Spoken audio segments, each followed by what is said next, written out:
हाँ जी, आज इस वीडियो में हम बहुपद समझेंगे, जिसको हम पॉलिनोमियल भी बोलते हैं। ये एक्सरसाइज 2.1 का हम एक्सप्लेनेशन करेंगे। क्लास 9th का ये क्वेश्चन चैप्टर है। ठीक है, तो पॉलिनोमियल पॉलिनोमियल में मीन्स इसको हिंदी में बहुपद भी कहते हैं। तो ठीक है, यदि आप 9th क्लास में हैं तो भी इसको अच्छे से समझिए, और यदि आप कॉम्पिटिटिव एग्जाम्स की तैयारी कर रही हैं उस पॉइंट ऑफ व्यू से भी ये बहुत इंपॉर्टेंट है, जिसको हम बोलते हैं बहुपद। ठीक है, अब बहुपद को हम समझेंगे। तो देखिए क्या है, 8th क्लास में आपने एक वर्ड समझा था जिसको हम बोलते हैं बीजीय व्यंजक। बीजीय व्यंजक या अपनी लैंग्वेज में आप उसको बोल सकते हैं जिसमें एक्स वाई की टर्म्स थी, कुछ पद दिए होते थे जिनका हमने जोड़ना, घटाना, गुणा करना, भाग देना, ये हमने सीखा था। ठीक है ना, तो उस बीजीय बीजीय व्यंजक का ये एक्सटेंड रूप है। अब हम इसी को लेके चलेंगे और बहुपद को समझेंगे। ठीक है, इसके अलावा आपने 3 सर्वसमीका भी आपने 8th क्लास में पढ़ी थी।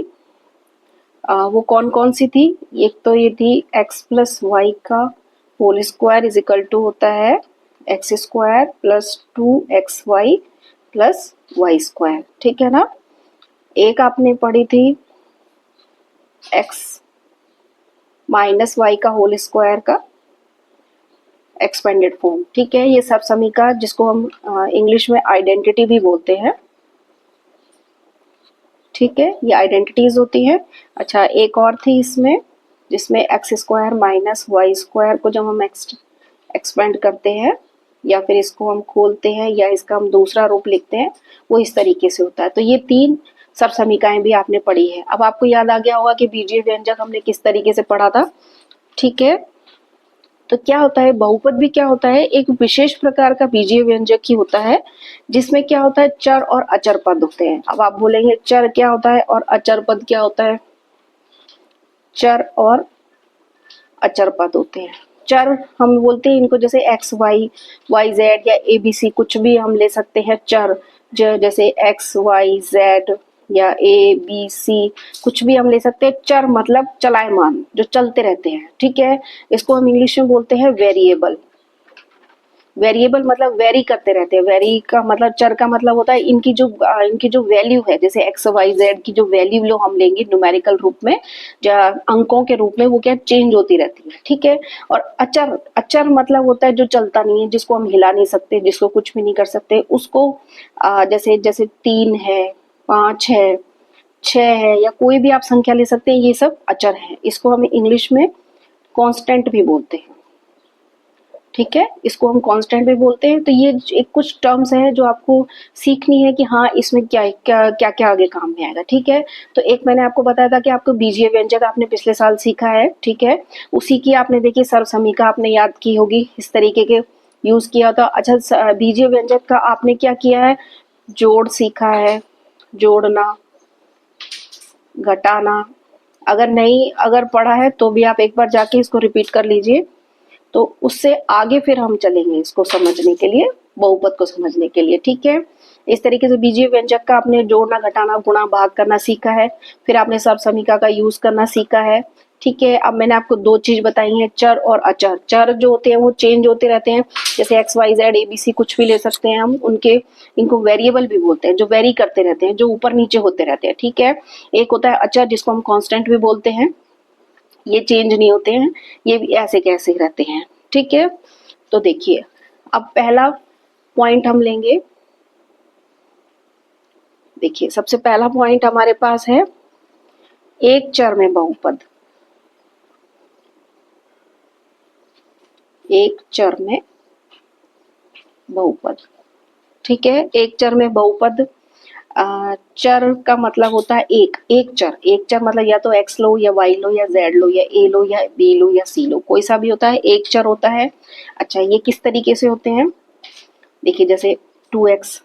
ठीक है, एक पद ये हो गया 3x minus x minus 1/2x। इस तरीके से क्या है, ये सिर्फ एक ही चर आ रहा है इसमें। ठीक है, और भी ले सकते हैं आप, जैसे t में ले लो, जैसे t भी मान लो एक चर है, तो t² प्लस 4 या 2t प्लस 3। ठीक है, तो ये एक ही चर में ठीक है, या टी स्क्वायर ले लो, टी स्क्वायर प्लस 5 ले लो। तो ये क्या है, ये एक्स में चर है और ये क्या है, टी में चर है। तो ये एक एक ही चर हुए, इसीलिए हम इसको बोलते हैं एक चर में बहुपद। ठीक है, आया आपको समझ में? ठीक है, ये आपका हो गया एक चर में बहुपद। ठीक है, अब दूसरी बात हम देखेंगे कि बहुपद जो होता है उसकी गुणांक, बहुपद के जो गुणांक होते हैं, ठीक है, बहुपद में पदों के गुणांक। ठीक है, पदों के गुणांक देखिए, आप मैं आपको बताती हूँ। जैसे आप कुछ बहुपद ले लीजिए, जैसे जैसे इसी को ले लीजिए, हमने ये जो माना है, जैसे कि ये 2x लिया है, 3x है, -x है, -1/2x है। ठीक है, ये हमने ले लिया। अब इसमें क्या है, कह रहा है कि पदों के गुणांक, बहुपद में पदों के गुणांक। देखिए x है, x अपना चर है, तो इस x का गुणांक क्या होगा? x का गुणांक का मतलब है कि x के गुणा में क्या आ रहा है। ठीक है, तो x का गुणांक क्या क्या है इसमें बताइए मुझे जरा। जैसे मैंने एक तो बता दिया है, जैसे 2 है, इसमें 2 आ गया, इसमें 3 है, ये आ गया, और इसमें देखिए इसमें माइनस है, तो लेकिन आपको क्या करना है, जैसे इसमें माइनस है तो हम इसका लेंगे -1, क्योंकि x के गुणा में -1 है। जब x को -1 से गुणा करेंगे तो -x आएगा। ठीक है ना, इसी तरीके से इसमें से निकालेंगे तो ये आएगा -1/2। ठीक है, आया आपको समझ में कि बहुपद में पदों के गुणांक किसी तरह निकालते हैं। अच्छा, इसी तरीके से क्या होगा, एक्स स्क्वायर का गुणांक। अब जैसे एक्स स्क्वायर का गुणांक आपने इसमें टी स्क्वायर का गुणांक आप निकालिए तो 1 आएगा। 2t+3 में t का गुणांक निकालेंगे तो 2 आएगा। ठीक है, इसी तरीके से टी स्क्वायर प्लस 5 में टी स्क्वायर का गुणांक निकालेंगे तो 1 आएगा।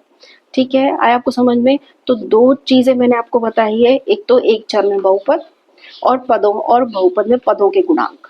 ठीक है, आगे आपको समझ में? ओके, ठीक है। देखिए बहुपद में गुणांकों को समझने के लिए मैं एक और बहुपद ले लेती हूँ, जैसे x square minus x plus 7। ठीक है, इसमें क्या होगा, जैसे आपको एक्स स्क्वायर का गुणांक निकालना है, या आप इसको 3 ले लीजिए, यहाँ पे 6 ले लीजिए। ठीक है, तो उस इस एक्सरसाइज में 2.1 एक्सरसाइज में इस तरीके के क्वेश्चन है, इसलिए मैं आपको साथ के साथ समझाते चल रही हूँ कि एक्स स्क्वायर का गुणांक, इस तरीके से गुणांक आपसे पूछा जाएगा प्रश्नावली में। तो एक्स स्क्वायर का गुणांक क्या है, एक्स स्क्वायर के गुणांक में क्या है, 6, तो ये 6 लिखना है आपको। ठीक है, अच्छा, इसमें इस बहुपद में एक्स का गुणांक ये क्या आएगा, -3 लेंगे। देखिए जब भी माइनस आता है तो माइनस के साथ लेना है। और इसमें अचर पद क्या है, ये एक अचर पद होता है, इसको अचर पद बोलते हैं। ठीक है, आया आपको समझ में? अब देखिए, ठीक है, ये आपको अचर पद होता है, तो ये आपको समझ में आ गया होगा कि किस तरीके से बहुपद में गुणांक निकालने हैं। अब हम एक तीसरा पॉइंट लेंगे। देखिए तीसरा पद है हमारे पास एक पदीय बहुपद। ठीक है, फिर आएगा दो पदीय बहुपद। ठीक है, त्रिपदीय बहुपद। इस तरीके के क्वेश्चन आपको प्रश्नावली में मिलेंगे। ठीक है, तो देखिए एक पदीय बहुपद, एक पदीय बहुपद वो होता है जिसमें एक पद हो, जैसे कि हमने अभी लिया था 2x -3x, 4 माइनस का 4x, माइनस का 1/2x। ठीक है, इस तरीके से ये सिर्फ एक एक पद में होंगे। ठीक है, ये सिर्फ एक एक पद में होंगे। और द्विपदीय, दो पदीय बहुपद, दो पदीय बहुपद मतलब जिसमें दो पद होंगे, जैसे कि हमने अभी लिया था 2x + 4, 6x + 4, या x³ + x³। ठीक है, ये क्या हो गया, दो दो पद हो रहे हैं। देखिए इसमें दो पद है कि नहीं, ये अलग दो पद। ठीक है, इसमें 6x अलग 4 अलग, तो ये दो दो पद हो गए, इसलिए हम इसको बोलते हैं दो पदीय। ठीक है, त्रिपदीय में 3 पद होंगे, जैसे x³, x³, 3, x³, 2 प्लस हाँ ठीक है, 3 पद हो गए ना। देखिए अब जब मैं ज्यादा लिख रही थी, ज्यादा लिखेंगे तो चतुष्पदी हो जाएगा। ठीक है, तो ये 3 पदी है। तो इस तरीके से आपको क्वेश्चन मिलेंगे प्रश्नावली में, जहां आपको पद निकालने पड़ेंगे कि आपको ये एक पद ये दिया हुआ है, कि 2 पद ये दिया हुआ है, कि त्रिपद ये दिया हुआ है। ठीक है, आपको सिर्फ टर्म देखनी है कि एक दो टर्म है तो द्विपदीय हो गया, 3 टर्म दे रखे हैं तो ये 3 पदीय हो गया। ठीक है, आया आपको समझ में? ठीक है, अब आप देखिए, अब हम चौथा पॉइंट करेंगे। चौथा पॉइंट आप लीजिए, सबसे पहले बहुपद का मानक रूप। ठीक है, बहुपद का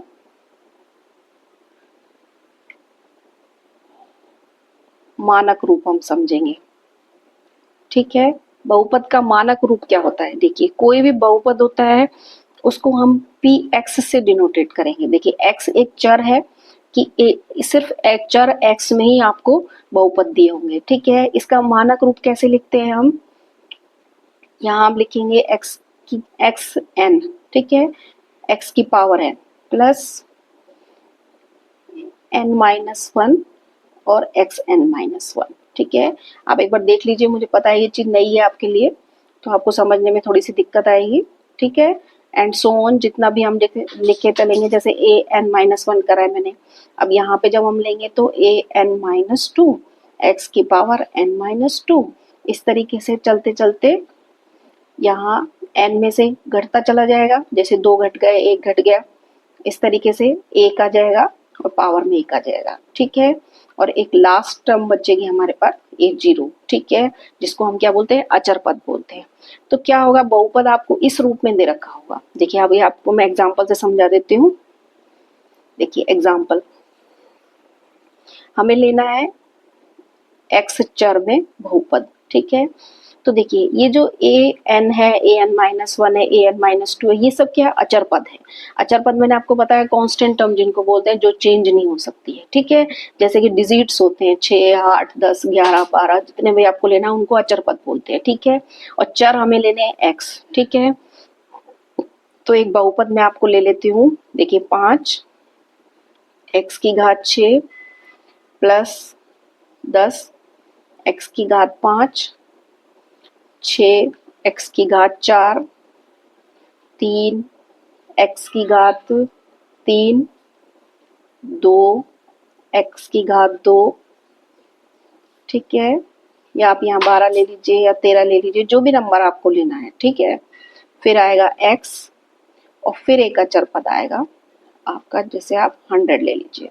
ठीक है, ये होता है बहुपद का मानक रूप। अब इसको गौर से देखिए आप, देखिए ये सब अचर पद है जो कि गुणांक में दिए हुए हैं। ठीक है, एक्स के पद जो है उनमें गुणांक में दिए हुए हैं, ये तो अचर पद हो गए जिनको हमने लिखा है A N minus one, A N minus two. ठीक है, और जो चर है, चर देखिए, चर की इस पद में आप चर की देखिए 6 है, इस पद में देखिए 5 है, इस पद में देखिए 3 है, इस पद में देखिए 3 है, इस पद में 2 है, इस पद में 1 है। कुछ नहीं होता तो 1 लगाते हैं, और यहाँ कुछ नहीं है एक्स का, तो एक्स की पावर 0 हम लगा लेते हैं। ठीक है, ये बहुत इंपॉर्टेंट है, इसको ध्यान से सीखिएगा, क्योंकि किसी भी चीज की पावर या किसी भी डिजिट की या कोई भी चीज, कोई भी संख्या, कोई भी डिजिट आप ले लीजिए, अगर उसकी घात 0 है तो उसका मान 1 होगा।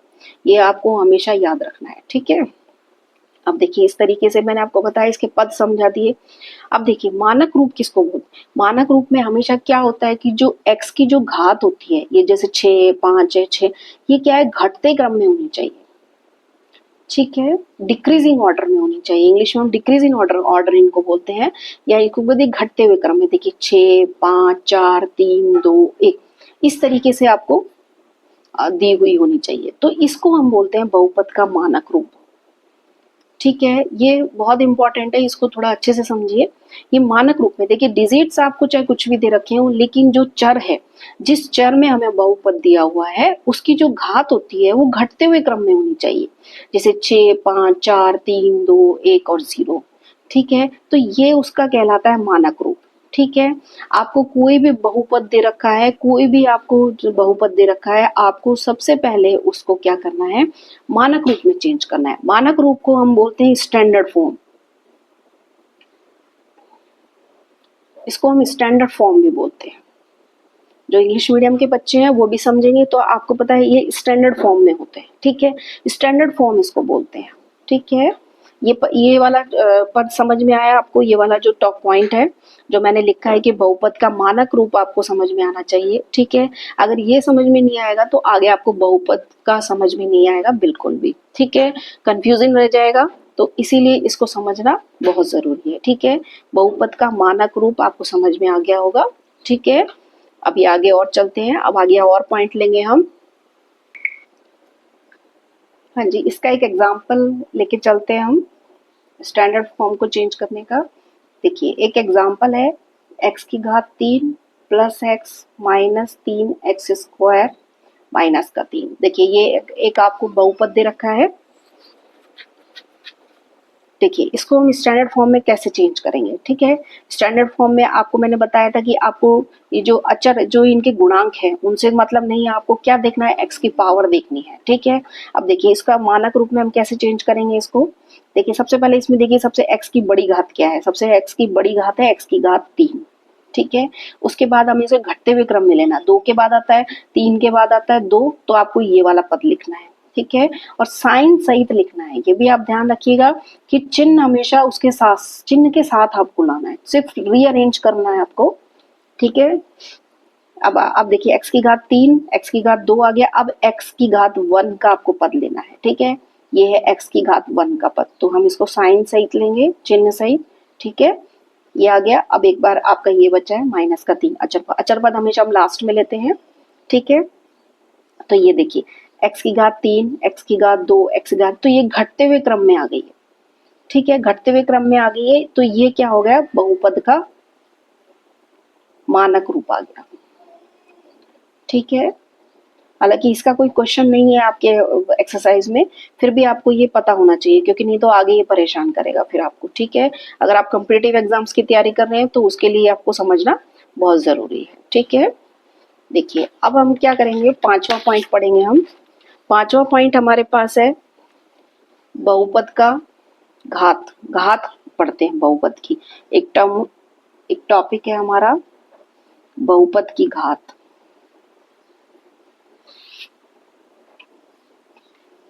देखिए बहुपद की घात, ठीक है, आपको बहुपद की घात समझना है, ठीक है। तो आप ध्यान दीजिए जरा एक बार। देखिए मैंने अभी एग्जाम्पल लिया था आपके सामने, अभी हमने एक एग्जाम्पल लिया था बहुपद का। बहुपद को हमेशा px से डिनोट करते हैं हम, ठीक है। ये हमने लिया था x की घात 3 x माइनस 3 x² माइनस का 3, ये हमने बहुपद लिया था, ठीक है। ये देखिए थोड़ा सा बड़ा कर देती हूँ इसको मैं, ये देखिए, ठीक है, ये बहुपद हमने लिया था। तो बहुपद की घात हमें समझनी है, ठीक है। जो भी आपको पद दिया हुआ है, जो भी आपको बहुपद दिया हुआ है, उसमें ये देखिए कि x की सबसे बड़ी घात क्या है, x की सबसे बड़ी घात क्या कहलाती है, बहुपद की घात कहलाती है, बहुपद की घात कहलाती है, ठीक है। देखिए क्या है, x की सबसे बड़ी घात। अब आप ये एग्जांपल्स देखिए जरा, एग्जांपल देखिए, इसमें x की सबसे बड़ी घात कौन सी है, x की सबसे बड़ी घात जो है वो 3 है। तो इस बहुपद की जो घात होगी वो क्या होगा, 3 घात का बहुपद कहलाएगा। ये क्या कहलाएगा, 3 घात का बहुपद, ठीक है, ये 3 घात का बहुपद कहलाएगा। इसी तरीके से आपको जितने भी बहुपद दिए होंगे, जितने भी आपको बीजीय व्यंजक जो कि बहुपद के रूप में होंगे, तो आपको क्या करना है, सबसे पहले तो ये देखना है कि वो एक ही चर में हो, ठीक है, सबसे पहले ये देखना है। और फिर उसके बाद उसकी घात यदि बतानी है तो सबसे बड़ा x की जो घात होगी, जो सबसे बड़ी मैक्सिमम पावर जो होगी, मैक्सिमम जो नंबर होगा घात का, वो उस बहुपद की घात कहलाएगी, ठीक है। इस तरीके के क्वेश्चन आपके एक्सरसाइज में है, तो आप जब चेक करेंगे तो इस चीज का ध्यान रखिएगा कि बहुपद की घात किस तरीके से निकालते हैं। अच्छा एक बात और, आपको घात से ही आपको अंदाजा हो जाएगा कि ये बहुपद है कि नहीं। एक टर्म और है इसमें कि बहुपद की पहचान हम कैसे करते हैं, ठीक है। ये भी आपको एक क्वेश्चन दिया हुआ है एक्सरसाइज में, बहुपद की पहचान कैसे करते हैं। देखिए कुछ एग्जाम्पल मैं ले लेती हूँ, आपको एग्जाम्पल से ही समझाऊंगी जिससे आपको एक्सरसाइज में दिक्कत नहीं आएगी। एग्जाम्पल एक आपको दिया हुआ है x plus 1/x plus 1/x, ठीक है। ये आपको क्या कर रखा है, एक बहुपद दे रखा है, ठीक है। एक और बहुपद दे रखा है √x प्लस 3, ठीक है। एक और बहुपद दे रखा है आपको 3 √y प्लस y², ठीक है। इस तरीके का अब आप ध्यान दीजिए कि वो ये पूछेगा कि इसमें से बताइए कि बहुपद है कि नहीं है, ठीक है, कि ये बहुपद है कि नहीं। तो बहुपद की पहचान सबसे अच्छी यही है कि इसमें किसी भी चर की जो घात है, चर की जो घात हमें देखनी है, हर चर की, हर पद की चर घात जो हमें देखनी है, वो क्या देखनी है कि वो एक पूर्ण संख्या होनी चाहिए। अब आप बोलेंगे कि पूर्ण संख्या क्या होता है। पूर्ण संख्या होता है 0 से स्टार्ट होती है, 1 2 3 जैसे हम काउंटिंग करते हैं, गिनती करते हैं, कितनी भी ले लीजिए आप, ठीक है। तो पूर्ण संख्या होनी चाहिए।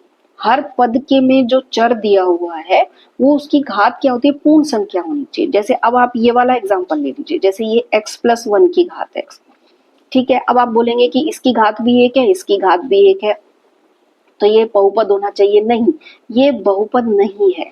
क्यों नहीं है, क्योंकि देखिए x की घात तो 1 है, ठीक है। अब इस x को जब मैं ऊपर ले जाऊंगी तो इसकी घात -1 हो जाएगी, ठीक है। मैंने आपको बोला है कि हर पद की घात आपको देखनी है, हर पद में आपको देखना है कि उसकी घात पूर्ण संख्या है कि नहीं, ठीक है। माइनस में नहीं होनी चाहिए, 1/, में नहीं होनी चाहिए, रेशनल नंबर नहीं होनी चाहिए जिसको हम बोलते हैं, परिमेय संख्या नहीं होनी चाहिए, ठीक है, इस तरीके से, ठीक है।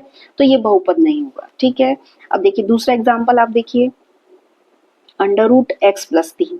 अब आप इसको हम लिख सकते हैं x की पावर 1/2, रूट को, अंडर रूट को हमेशा क्या लिखते हैं हम, पावर में लिख देते हैं 1/2 प्लस का 3, ठीक है। अब देखिए इस पद को देखिए जरा, चलिए ये तो अचर पद है, इसमें तो x की पावर 0 में लगा देती हूँ, तो ये तो पूर्ण संख्या आ गई। लेकिन जब हम इस पद को हम देखते हैं तो इसकी घात 1/2 आती है, ठीक है। अब मैंने आपको बताया था कि 1/2 नहीं होनी चाहिए, पूर्ण संख्या होनी चाहिए, तो इसीलिए ये भी बहुपद नहीं होगा, ठीक है। आया आपको समझ में।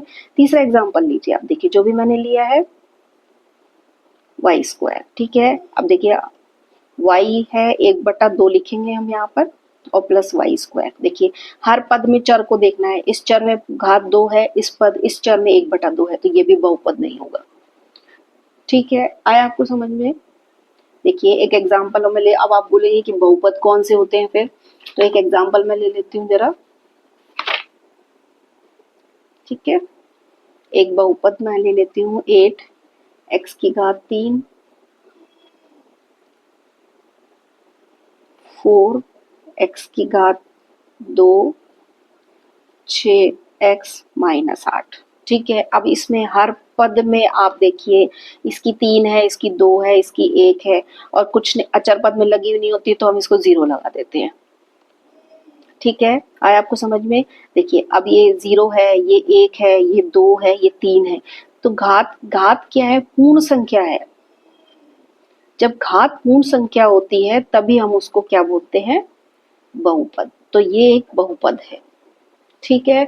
अगर नहीं समझ में आया तो आप दोबारा रिपीट करके देख लीजिए, लेकिन इसकी पहचान बहुत जरूरी है क्योंकि इस पे बेस्ड क्वेश्चन बहुत आते हैं कॉम्पिटिटिव एग्जाम्स में भी और अदर एग्जाम्स में भी, ठीक है। तो ये आपको पता होना चाहिए, ठीक है। अब नेक्स्ट टॉपिक हम लेंगे, नेक्स्ट टॉपिक हमारे पास है 7th,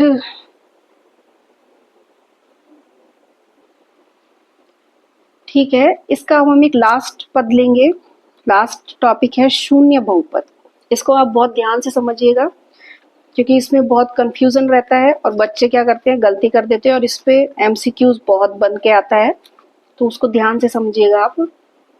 देखिए शून्य बहुपद है, शून्य बहुपद जैसे नाम से पता चल रहा है कि शून्य, ठीक है। अब देखिए थोड़ा सा मेरा एक चीज समझिए, जिसे 5 है या 6 है या कोई भी डिजिट आप ले लीजिए कि -3 ले लीजिए या -12 ले लीजिए, ये कुछ अचर पद है। ठीक है, देखिए मैं जो मैं बोल रही हूँ उसको ध्यान से सुनिएगा। ये अचर पद है, अचर पद है, तो ये बहुपद है कि नहीं? ठीक है, अब ये बहुपद कहलाते हैं शून्य घात के बहुपद। क्या कहलाते हैं? शून्य घात के बहुपद। कैसे? देखिए 5 है, एक 5 को मैं क्या लिख सकती हूँ? x की घात 0, क्योंकि मैंने आपको बताया था कि x की घात 0 जो होती है उसका उसका जो मान होता है हमेशा 1 होता है। ठीक है, तो ध्यान दीजिएगा 5 को मैंने क्या लिखा है? x की घात 0। 6 को मैं लिख सकती हूँ 6 x की घात 0। -3 को लिख सकती हूँ मैं 3 माइनस का 3 x की घात 0।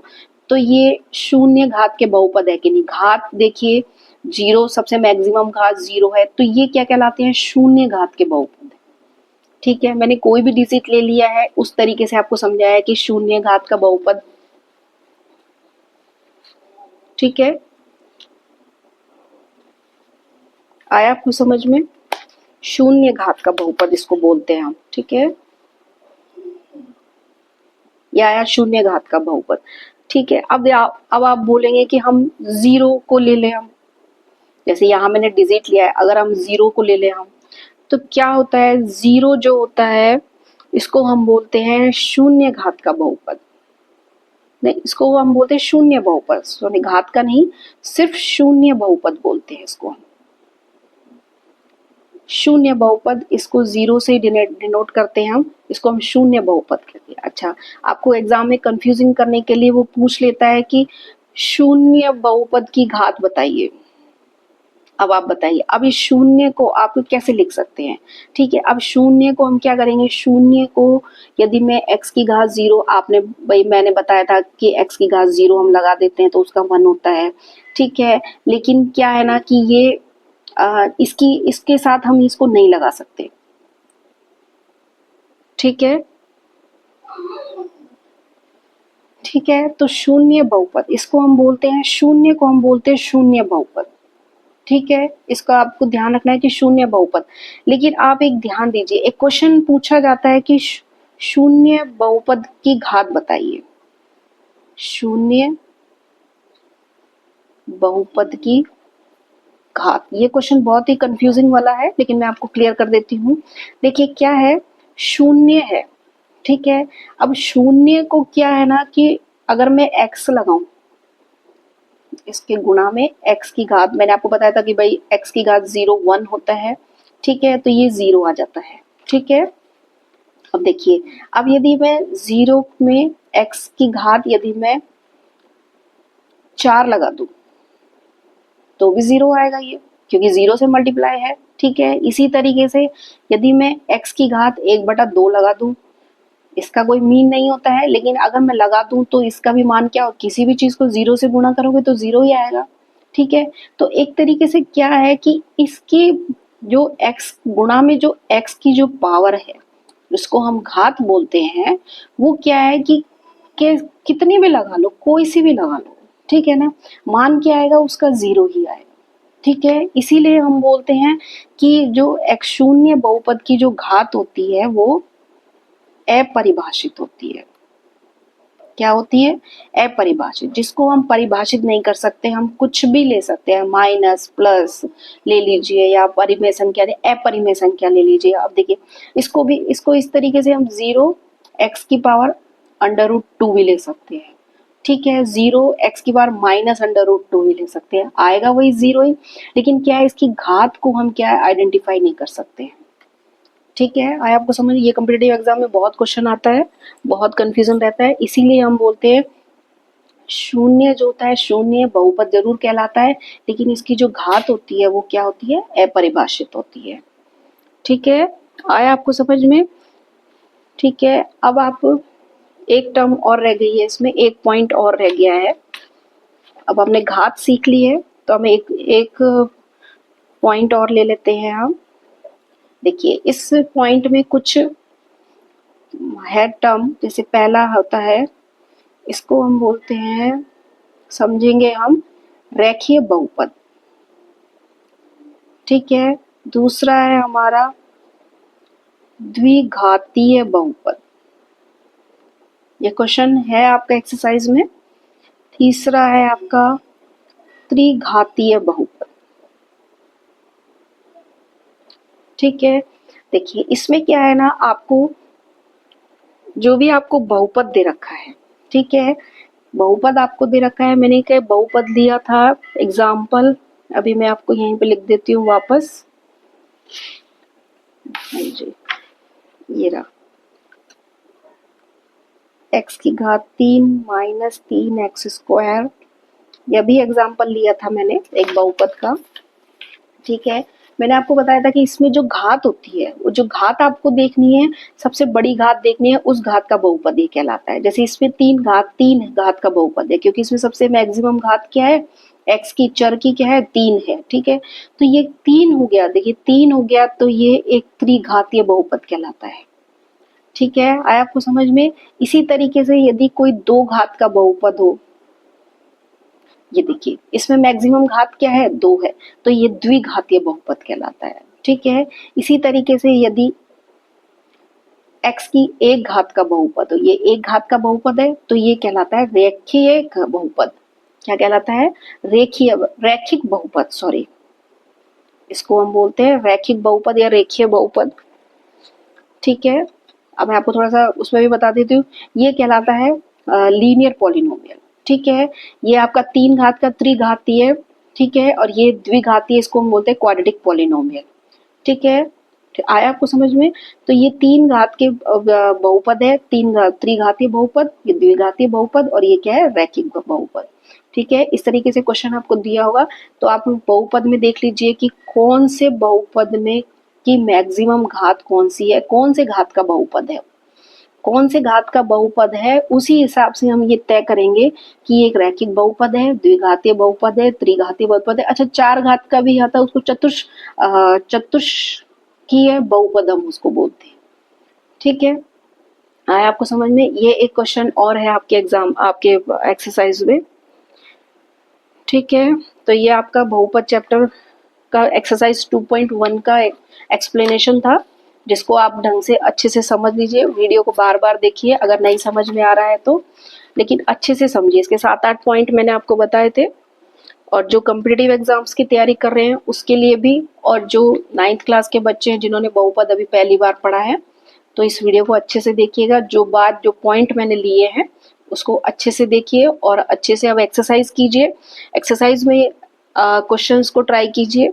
अगर क्वेश्चंस आपसे नहीं बन रहे हैं तो ठीक है, अगर नहीं हो रहे हैं तो आप प्लेलिस्ट में जा करके उसके क्वेश्चंस के मैंने सॉल्यूशन लिख रखे, बना रखे हैं, वीडियो में डाल रखे हैं, उनमें भी मैंने बहुत अच्छे से समझा रखा है कि आपको किस तरीके से क्वेश्चंस को अटेंड करना है। ठीक है, और यदि छोटी मोटी दिक्कत आती है तो आप शॉर्ट वीडियो में जाके देख सकते हैं, जहां मैंने इसके नोट्स डाल रखे हैं।